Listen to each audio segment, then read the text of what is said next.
Ini penerangan secara spiritual pribadi ya, secara pribadi seorang sang cenayang untuk memberitahu bahwa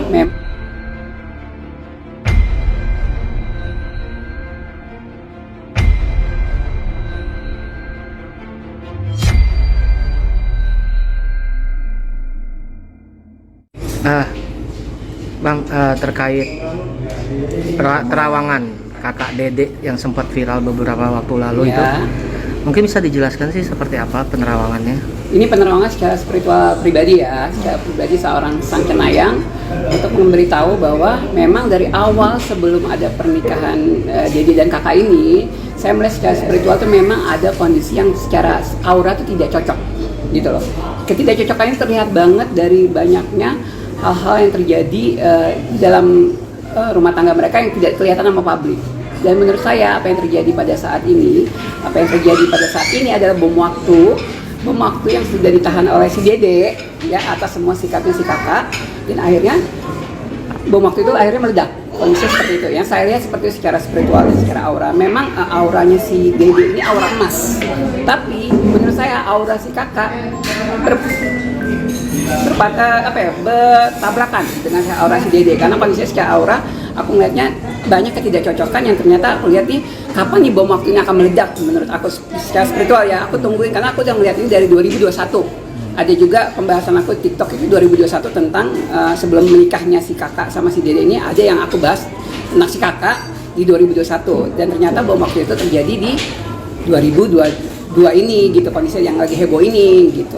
Oke, tadi kan aura Dede aura emas ya. Lalu aura si kakak ini apa sih sehingga dia berbenturan dan tidak cocok? Karena aura si kakak ini menurut aku auranya itu masih belum bersinar. Menurut aku dia bersinar karena dia bersama si Dede gitu loh. Bersama si Dede auranya emas, makanya dia bersinar. Tapi kalau misalnya aku lihat si kakak ini lebih ke ada tembok besar yang menghalangi antara dia dan Dede. Walaupun memang sudah ada status pernikahan, tapi menurut aku secara spiritual dan ramalan ini tidak akan lama gitu loh, dan ini tidak akan cocok menurut penglihatan sang cenayang. Aku pribadi seperti itu. Oke, tapi kalau sesuai cenayangannya atau terawangannya itu si kakak ini sendiri bukan tipenya Dede kan? Atau Dede bukan tipenya kakak? Sebenarnya sih Dede tuh menurut aku bukan tipenya kakak. Menurut spiritual aku, mungkin Dede nggak mungkin ngomong seperti itu ya, karena sudah terjadi pernikahan, kondisinya seperti itu. Tapi secara pribadi aku meyakinkan secara spiritual sepertinya Dede ini bukan tipe si Dede ini bukan tipe si kakak, kondisinya seperti itu. Tapi kalau misalnya si Dede suka sama kakak itu sepertinya iya, kondisinya seperti itu. Memang sepertinya ada rasa suka di situ. Cuman kalau misalnya si kakak ini merasa Dede ini tipikalnya dia, kayaknya enggak. Menurut aku secara spiritual aku lihat tidak, dari pertama kali aku lihat mereka pacaran dan heboh-hebohnya mereka pacaran, aku lihat tidak ada ketertarikan dari insting aku, dari lihat dari matanya si kakak ke Dede, nggak ada menyatunya seperti itu. Oke, tapi tadi kan sebut ada tembok ya di si kakak. Betul. Itu sendiri. Temboknya ini sendiri dalam konteks apakah ada orang lain yang maksudnya dalam kehidupan si kakak? Menurut penglihatan aku ada orang lain. Aku juga melihat ada beberapa paranormal atau spiritual, termasuk almarhum Mbak Yu juga mengatakan hal tersebut gitu loh. Dan aku juga memprediksi itu, cuma belum sempat terblow up sama media pada saat itu, kondisinya seperti itu. Tapi aku melihat si tembok yang aku maksud di sini adalah ya ini bom waktu yang sedang meledak ini, dan menurut aku bukan hanya ini akan ketahuan, tapi akan ada lagi beberapa yang akan ketahuan dan akan muncul ke permukaan seperti itu menurut penglihatan aku. Artinya kalau misalkan ini dipaksakan segala macam gitu, akan ada masalah yang lebih besar di kemudian hari apa? Sepertinya akan berujung, menurut aku pribadi akan berujung dampak yang lebih besar lagi bom waktunya, yaitu dampaknya adalah menurut penglihatan aku perpisahan. Sepertinya akan terjadi perpisahan di antara kakak dan Dede menurut aku. Dan timingnya menurut aku dimulai dari yang lagi heboh saat ini gitu. Kondisi ini sudah dimulai, bom waktunya sudah meledak, dan akhirnya akan ada lagi bom waktu lain yang akhirnya membuat si Dede ini saya yakin bahwa kondisinya memang sudah tidak bisa cocok lagi secara chemistry seperti itu, dan menurut penglihatan aku ya perpisahan sepertinya. Oke, berdasarkan penerawangan dari kejadian yang ini, perpisahan itu akan terjadi berapa lama? Akankah minggu-minggu ini atau? Sepertinya berjalannya kasus ini akan panjang, sepertinya karena aku tahu banget auranya seorang Dede ini aura pemaaf sebenarnya. Dia seperti ini dengan kasus yang lagi heboh ini, menurut aku itu dikarenakan memang sudah di ambang batas kesabaran seorang Dede gitu, oleh karena perlakuan si kakak seperti itu. Jadi aku melihatnya kayaknya untuk tahun ini akan ada perpisahan besar, berita besar yang akan terjadi menurut spiritual aku pribadi seperti itu. Jadi dia sebenarnya gampang luluh sebenarnya jadi. Ya, karena memang sepertinya aku lihat nih banyak banget kata maaf yang terjadi nih dari si Dede ke kakak nih, apa perlakuannya kakak itu banyak banget yang dimaafin sama si Dede. Aku lihatnya seperti itu. Tapi di depan publik sepertinya dia menahan hal itu. Jadi matanya si Dede itu di beberapa acara aku lihatnya bener-bener kayak menahan beban yang begitu luar biasa, yang akhirnya ternyata aku tunggu nih bom waktunya kapan nih, ini akan terbukti bom waktunya kapan nih. Ternyata dia sendiri yang bukan dari orang lain atau informan dari orang lain, tapi di pribadi dia sendiri yang membuktikan bahwa memang bom waktu itu akan meledak dan akhirnya terjadi seperti itu. Tahun 2001 lalu, Ya.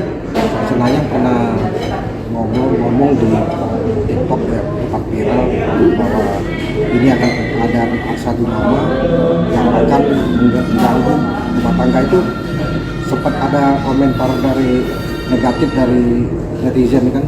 Sebenarnya ya benar, aku ingat. Oke, thank you pertanyaannya. 2021 itu sebenarnya iya, aku sempat mengomentari kedekatan si kakak dengan seseorang lah gitu loh, seseorang yang nggak perlu aku sebutin namanya siapa gitu loh. Dan aku melihat itu secara intens, menurut aku memang ada kedekatan tersebut itu seperti itu. Tapi memang di situ kan pada saat itu mereka mau nikah ya, jadi sama kakak ya, jadinya netizen tuh banyak banget yang membuli aku pribadi di TikTok. Bisa dilihat TikToknya itu banyak banget yang menghujat seakan-akan aku pansos seperti itu gitu. Jadi pada saat sekarang ini terbukti ternyata walaupun aku mungkin orang yang aku sebutkan di video itu inisialnya mungkin bukan yang orang yang dituju di dalam permasalahan ini, tapi menurut aku ada poin-poin penting di dalamnya, ada sesuatu menurut aku seperti itu. Berarti menurut penerawan Sang Cenayang sendiri, apakah betul ada pihak ketiga? Menurut pribadi aku meyakinkan bahwa 100% ada pihak ketiga. Aku berani meyakinkan bahwa 100% ada pihak ketiga dari si kakak, bukan dari si Dede. Tapi kan sekarang banyak orang yang memperkirakan ini bakal berakhir gitu. Ya. Tapi ada juga yang masih mungkin berharap. Nah, harapan itu seberapa besar atau seberapa kecil mungkin kemungkinan? Menurut aku 60-40. 60 ada perpisahan, 40 adalah damai. Oleh karena mungkin mikirnya bahwa ada anak kecil di situ gitu kondisinya. Tapi aku melihat di sini 60 sepertinya sudah menjadi tingkatan lebih tinggi, karena seperti aku bilang tadi, perpisahan itu terjadi karena si Dede ini tipe kalau orang yang pemaaf menurut secara spiritual aku. Jadi pada saat aku lihat orang pemaaf kalau dia terlalu tersakiti biasanya akan meledaknya luar biasa gitu loh. Dia tidak akan main-main lagi dengan keadaan seperti itu. Tahu sendiri kan ya Dede seperti apa gitu. Teman-teman wartawan kan bisa tahu itu gitu. Jadi menurut aku 60% 40% sepertinya. 60% adalah perpisahan, 40% adalah sesuatu yang saling memaafkan mungkin karena di latar belakangan alasan tertentu seperti itu. Berarti masih ada kemungkinan walaupun kecil dan riskan seperti itu ya? Sepertinya kemungkinan sangat kecil menurut pribadi Sang Cenayang gitu. Sebenarnya sangat kecil gitu loh kondisinya untuk berbaikan lagi, karena menurut aku orang sabar seperti Dede udah terlihat kan, teman-teman bisa melihat sendiri bahwa bisa sampai sebegitunya menggunakan pengacara juga sampai serius itu, sampai kepolisian juga membuat jumpa pers tentang KDRT tersebut. Jadi menurut aku ya aku yakin sih itu sudah sangat titiknya di mana Dede akan berpisah sama kakak seperti itu. Di salah satu podcast talkshow si Dede mungkin pernah ngomong bahwa dia tidak masalah jika ada perselingkuhan atau gimana. Pandangan aku itu hanyalah sesuatu yang belum terbukti aja gitu loh. Jadi dia seakan-akan mungkin kata orang, dia belum membuktikan ada terjadi seperti itu, makanya dia bisa berani mempercayai diri dia bahwa apa yang dia ungkapkan itu ada sesuatu yang akan bisa dia maafkan gitu walaupun terjadinya hal perselingkuhan itu. Tapi menurut aku mulut sama dia, hatinya dia itu berbeda banget menurut aku. Di setiap acara podcast apapun menurut aku mulut dan hatinya dia berbeda. Dan kalian bisa lihat ada beberapa podcast dia menangis di situ, terus-terusan menangis gitu loh. Jadi aku menurut aku itu adalah menangis beneran, menangis di mana dia memang merasakan sakit hati yang dia simpen selama ini seperti itu. Gitu. Baik, Oke. Terima kasih, Prince. Oke, sama-sama.